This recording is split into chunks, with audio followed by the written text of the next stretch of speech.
I feel there's too much of a gap here, but okay. I like you, but I don't want you on my lap. Are you sure? This? Is this better? We've never had this problem before. What's going on? Well, you've never been this picky. Do you see what I mean? Like, there's just... Welcome back to another episode of The Parent Doctors. My name is Jax Anderson, the psychotherapist.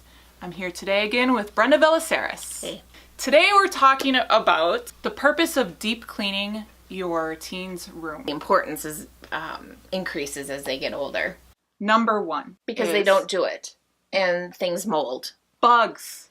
Oh yeah, the bug. Those little bugs that fly around you. The little fruit fly. Yeah. You gotta get up. You're gonna be, oh my God.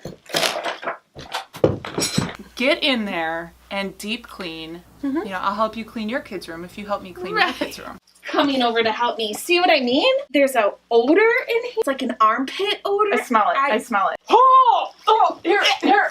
Oh, where's the bucket? Oh. The dishes, there's mold all over them. Oh my God. He has a bag of buns in his room. It could be worse. Read. Why are there books everywhere? I need to bring in some better tools. A torch and a bomb. And as kids get older, they smell. So you don't even know if it's is it the food or is it your kid that stinks? Oh, it's an armpit in there. What's the worst, disgusting, moldy, buggy thing you've ever found in your kid's room? Oh, I would say football equipment. Just sits there for a few days. Grossest thing, my son likes to eat sunflower seeds and then he spits them into a cup full of sunflower seed spit in his room. It would be dried out and petrified. 200,000 years from now, people are going to be like digging in your house, excavating, petrified, fossilized sunflower seeds. This is what our ancestors used to do with sunflowers. And teens would just leave their shit in their room. Exactly. Their poor parents. Yeah, it might be your teenager's room, but it's your house. You have a right to deep clean that room. Correct. So the second thing is the opportunity to find out what's going on in your kid's life. Yeah, they don't talk to you. I found out that Connor was struggling with math because I found all the crumpled up math homework in a corner of his bedroom. Forget math. Right? Let's snoop. I haven't snooped in a while. Dear God, I hope I don't find anything. Even if you think that your teen tells you everything, they're not. No. I mean, they're developing their autonomy and individuality, so they aren't going to be open books to you. That's just normal. Just be prepared. I mean, you're going to find things that it's going to make sense, and then you're going to find things that are going to freak you out. Yeah. It's okay to snoop. Third reason. Contraband. Contraband.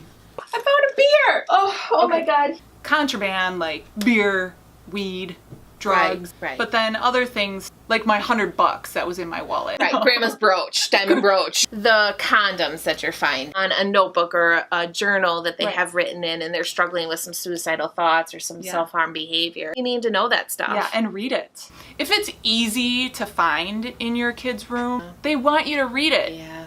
But they still want to be able to save face. That was private. Right. You shouldn't have read that. That's mine. Right. What are you doing in there?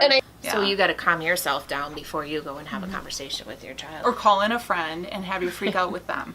Oh my God, he's an alcoholic. I have to send him away to a 30-day treatment center. Terrible mother. In through the nose. Get it out. Alcoholic. I think that's where, as a parent, you have to go in very level-headed and not freak out or go to extremes. Pulling him out of school. He's not talking to anybody anymore. No friends. Not anymore. I am watching him 24/7. I'm quitting my job. Betty Ford. Yeah. I'm going to find Betty Ford, and she's going to train him. It's okay. It's okay. You can get it out of your system so you can talk to your kid calmly. Teens are pretty normal across the board, like universal. All teens' rooms are pretty trashed. This is Jax and Brenda signing off. Go get them, parents.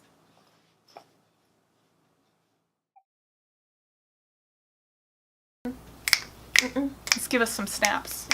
I'm not snapping. Can you not snap?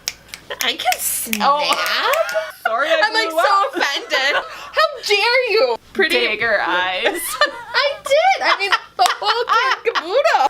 I don't know what that was. So this is Jax and Brenda out. Go get them, parents. Go get them. Oh my God.